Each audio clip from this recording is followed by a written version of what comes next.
Hello, चला तर आज रताळा टिक्की बनवूया.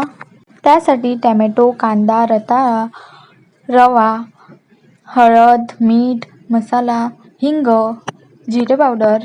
आता रताळे स्मॅश करून घ्यायचे आणि स्मॅश झाल्यानंतर त्यामध्ये रवा आणि मिक्स करून घ्यायचा आता हे आणि सगळे मसाले टाकून घ्यायचे. आता हे छान मळून घ्यायचं आणि त्यानंतर ह्यामध्ये कांदा आणि टॅमॅटो टाकून ह्याला छान पैकी मळून घ्यायचं. त्यानंतर ह्याच्या अशा टिक्क्या बनवायच्या आणि हे बॅटर आहे मैद्याचं, मैदा आणि मीठ त्यामध्ये ह्याला डीप करायचं आणि मग रव्याची कोटिंग करून घ्यायची. सगळे अशा पद्धतीने मस्त कोटिंग करून घ्यायचे आणि आता हे रेडी झालेलं आहे. आता ह्या टिक्की मस्त शॅलो फ्राय करून घेऊया क्रिस्पी होईपर्यंत आणि मग रेडी आहेत आपले रताळा टिक्की. आणि प्लीज चॅनलला सबस्क्राईब करा.